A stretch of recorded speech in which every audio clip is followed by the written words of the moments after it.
નમસ્કાર. શૈક્ષણિક વર્ષ 2025 અને 26 માં જો તમારે લોકોને પેરામેડિકલ એટલે કે બીએસસી નર્સિંગ છે, જીએનએમ છે, એએનએમ છે, ફિઝિયોથેરાપી છે, એમાં એડમિશન લેવું હોય તો એમના પ્રથમ રાઉન્ડની જાહેરાત છે એ થઈ ગઈ છે. તો આજના વિડીયોમાં શેનો સમાવેશ કરવામાં આવ્યો છે કે પ્રથમ રાઉન્ડ વિશેની જે પણ સૂચના વેબસાઇટમાં અવેલેબલ છે એની સંપૂર્ણ માહિતી આપતો વિડીયો બનાવવામાં આવ્યો છે. સૌથી પહેલાં તમારે કમિટીની વેબસાઇટમાં જવાનું છે. એ વેબસાઇટમાં તમે જોઈ શકો છો નર્સિંગ, ફિઝિયોથેરાપી અને અન્ય કોર્સ, એટલે આ પોર્શન છે એમાં તમારે જવાનું રહેશે.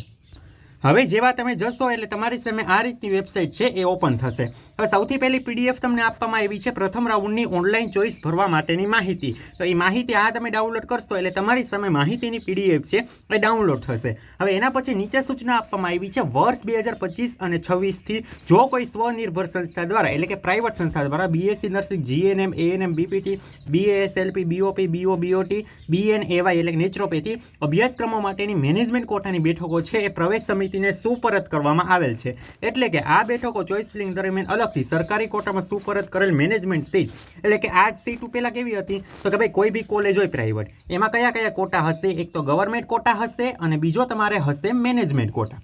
હવે સમજો, મેનેજમેન્ટ કોટાની સીટો છે એ પ્રાઇવેટ સંસ્થાએ પોતાની રીતે ભરી શકે છે, પણ હવે માની લો કે આ મેનેજમેન્ટ કોટાની સીટો પણ ખાલી રહે છે તો આ સીટો છે એ પ્રાઇવેટ સંસ્થા ગવર્મેન્ટ કોટા તરીકે છે એ ગવર્મેન્ટને સોંપી દે. એટલે ગવર્મેન્ટ છે એ જીક્યુની ફીમાં છે એડમિશન આપે. ક્લિયર થઈ ગયું? હવે જો આ બેઠકો માટે ફી સ્ટ્રક્ચર છે સરકારી કોટાની ફી મુજબ રહેશે. એટલે ગવર્મેન્ટ કોટાની જે તમારી ફી છે એ મુજબ જ એની ફી રહેશે. ક્લિયર થઈ ગયું? માની લો કે મેનેજમેન્ટ કોટાની ફી વર્ષથી 2 લાખ છે અને ગવર્મેન્ટ કોટાની 1 લાખ છે, તો હવે પ્રાઇવેટ સંસ્થાએ જ્યાં મેનેજમેન્ટની સીટ હતી એ તો ગવર્મેન્ટ કોટામાં સોંપી દીધી છે, એટલે એની ફી પણ તમારે 1 લાખ છે એ ભરવાની થઈ. આ સીટો છે એ કન્વર્ટ થઈ ગઈ છે. હવે એક વસ્તુ ધ્યાનમાં રાખો, આ બેઠકો ઉપર પ્રવેશ મેળવનાર અનુસૂચિત જનજાતિ એટલે કે એસટીના વિદ્યાર્થીઓને ફ્રીશીપ કાર્ડનો લાભ મળશે નહીં. એટલે આમાં કઈ સીટોની વાત કરવામાં આવી છે કે જે સીટો મેનેજમેન્ટ કોટામાંથી ગવર્મેન્ટ કોટામાં કન્વર્ટ કરવામાં આવી છે એ સીટોની જ વાત કરી છે. ક્લિયર થઈ ગયું? કે જે કન્વર્ટ થઈ ગયેલી સીટો છે એમાં છે એ તમને લોકોનો ફ્રીશીપ કાર્ડ છે એનો લાભ મળવાનો નથી. એના પછી વિદ્યાર્થીઓ ચોઇસ ફિલિંગ કરતી વખતે આ માહિતી છે એ ધ્યાનમાં લેવાની રહેશે. હવે બીજી વસ્તુ કે જુઓ, પ્રથમ રાઉન્ડ માટે તમારે નવેસરથી ચોઇસ ફિલિંગ કરવાની રહેશે. એવું નહીં કે હાલો તમે મોક રાઉન્ડની ચોઇસ ફિલિંગ કરી હતી એટલે આમાં તમારે કંઈ કરવાનું નથી, એવું કંઈ નથી. તમારે લોકોને છે એ પ્રથમ રાઉન્ડ માટે આખી નવી જ છે એ ચોઇસ ફિલિંગ કરવાની રહેશે અને મોક રાઉન્ડ દરમિયાન આપે જેટલી પણ ચોઇસ ભરી હતી એ રદ કરી દેવામાં આવેલ છે. એટલે એ ભ્રમમાં ન રહેવું કે ભાઈ અમે મોક રાઉન્ડ છે એની ચોઇસ ફિલિંગ કરી નહીં એટલે પહેલા રાઉન્ડની જરૂર નથી. તમારે ફરીથી લોગિન થઈને પહેલા રાઉન્ડની ચોઇસ ફિલિંગ છે એ કરવાની રહેશે. હવે આમાં શું કહેવામાં આવ્યું છે? પ્રથમ રાઉન્ડમાં ચોઇસ ફિલિંગ સમાવેશ કરે સંસ્થાઓ નીચે મુજબના દસ્તાવેજો જો સંસ્થાને જમા કરાવવાના બાકી છે તો 9/9/2025 સાંજે 4 વાગ્યે છે એ પ્રવેશ સમિતિ ખાતે જમા કરાવશે તો જ પ્રથમ રાઉન્ડ માટેની બેઠકો ધ્યાનમાં ફાળવવામાં આવશે. આ કોલેજ માટેની સૂચના છે. ક્લિયર થઈ ગયું? હવે એક આમાં જોઈ લો ઓનલાઈન ચોઇસ ફિલિંગ માટેની તારીખ તો 4/9/2025 થી 10/9/2025 સવારે 10 કલાકે. એના પછી તમારું મોક રાઉન્ડનું રિઝલ્ટ આવ્યું હતું. તો મોક રાઉન્ડનું રિઝલ્ટ અંગેની સૂચનાઓ એ તમને ખબર છે કે ભાઈ તમારા મોક રાઉન્ડનું જે પરિણામ છે એ ફાઇનલ ગણાશે નહીં. પછી આમાં તમને લાસ્ટ રેન્ક આવ્યો છે, અલોટેડ લિસ્ટ આવ્યું છે, યુઝર આઈડી મુજબનું લિસ્ટ આવ્યું છે, ચોઇસ જો પછી આમાં તમને કહેવામાં આવ્યું છે કે મોક રાઉન્ડનો ઉદ્દેશ્ય ઓનલાઈન ચોઇસ ફિલિંગ કઈ રીતે તૈયાર કરી શકાય તેની માહિતી માટે જ છે. આ રાઉન્ડમાં તમને જે પણ કોલેજમાં એડમિશન મળ્યું છે ત્યાં તમારે કોઈ ડોક્યુમેન્ટ જમા નથી કરાવવાના, ફી નથી ભરવાની, કંઈ કરવાનું નથી. અને મોક રાઉન્ડમાં એડમિશન મળ્યું એટલે તમે ભવિષ્યમાં એમ કહો કે ભાઈ મને આ મોક રાઉન્ડમાં મળી ગયું હતું એટલે આ કોલેજની સીટ મારી, એવું નહીં હોય. ભવિષ્યમાં પ્રવેશ માટે કોઈ પણ પ્રકારનો હક કે દાવો કરી શકાશે નહીં.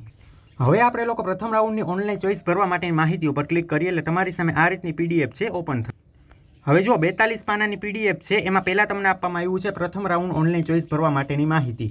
તો પહેલી જ વસ્તુ કીધી છે કે આપનો યુઝર આઈડી, પિન નંબર તથા પાસવર્ડ છે એ કોઈને આપવો નહીં. એટલે જે ચોઇસ ફિલિંગ કરતા હોય ને ત્યારે જરૂર પડે. પ્રવેશ સમિતિ દ્વારા તમને SMS મળે તો તમારે છે એ ચાલુ રાખવું છે. હવે જુઓ, આપ એસટી અથવા તો એસસી કેટેગરીના ઉમેદવાર હો તો ફ્રીશીપ કાર્ડ માટેની પ્રક્રિયા શરૂ કરવી જેથી સમયસર આપની ફી 0 કરી શકાય. તમને જો ફ્રીશીપ કાર્ડ લાગુ પડતું હોય ને તો તમારે એની પ્રક્રિયા હાલમાં જ ચાલુ કરી દેવાની રહેશે. હવે આમાં જુઓ બીજું શું કહેવામાં આવ્યું છે કે આપ જે કોર્સમાં પ્રવેશ મેળવવો હોય તે જ કોર્સની ચોઇસ આપની પસંદગી મુજબ ઉતરતા ક્રમમાં ભરી.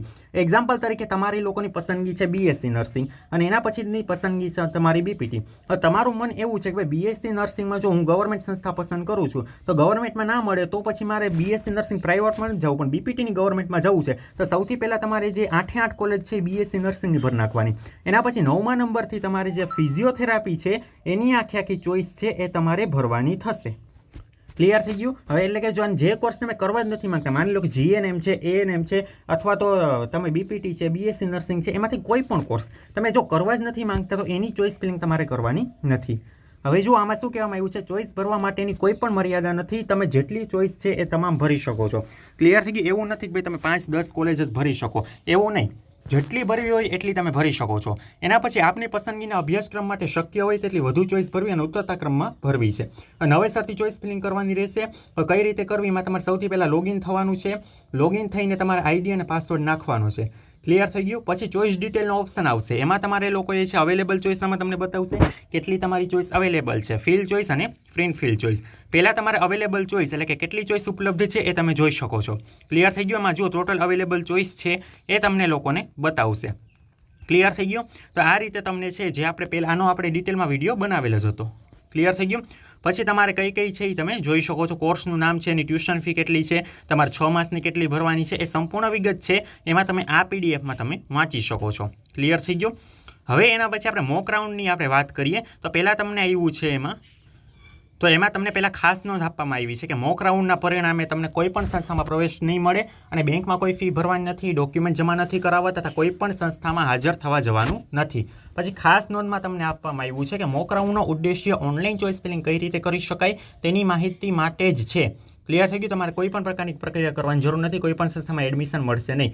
અને જો તમને મોક રાઉન્ડમાં એડમિશન ના મળ્યું તો તેની પાછળના કયા કયા કારણો હોઈ શકે કે બહુ ઓછી સંખ્યામાં ચોઇસ ભરી હોય, તમારું માની લો કે મેરિટ જ નીચું હોય અને તમે ઊંચી જે કોલેજ છે એમાં તમે પસંદગી કરી હોય તો તમને ન મળે. માની લો કે હું તમને કહું છું કે ઓછામાં ઓછી 30 તો તમારે ભરવાની જ છે, પણ આવા તમે લોકો ખાલી 1-2 કોલેજ નાખીને આવો પછી કે મને એડમિશન ના મળ્યું તો ન મળે. એના પછી આપનો મેરિટ નંબર પાછળ હોય અને તમારો મેરિટ નંબર જ પાછળ છે અને તમે ખાલી સરકારી સંસ્થાની ચોઇસ ભરી છે તો જ. અને બીજું શું છે કે આપે ભરેલ ચોઇસ પૈકી અમુક સંસ્થાની મંજૂરી બાકી હોવાના લીધે એટલે માની લો કે તમારા મેરિટ મુજબ તમે જોયું કે ભાઈ આ સંસ્થામાં તો મને મળી શકે એમ છે તો પણ કાં ના મળ્યું, તો એની પાછળનું શું કારણ હોઈ શકે કે એ સંસ્થાને હજી મંજૂરી ના મળી હોય એના લીધે. ક્લિયર થઈ ગયું? તો આ રીતના કારણો છે એ હોઈ શકે છે. તો આટલી તમને સૂચના આપવાની હતી. હજી પણ જો કોઈ ક્વેરી હોય તો નીચે કોમેન્ટ બોક્સમાં લખો અને આવી જ માહિતી માટે જો તમે ચેનલમાં નવા હોય તો ચેનલને લાઇક, શેર અને સબસ્ક્રાઇબ કરવાનું ના ભૂલો. અને એડમિશન રિલેટેડ અપડેટ માટે તમારે અમારા વોટ્સએપ તથા વોટ્સએપ ચેનલમાં જોડાવો. બંનેની લિંક નીચે ડિસ્ક્રિપ્શનમાં આપેલી છે, ત્યાં જઈને જોડાઈ શકો છો.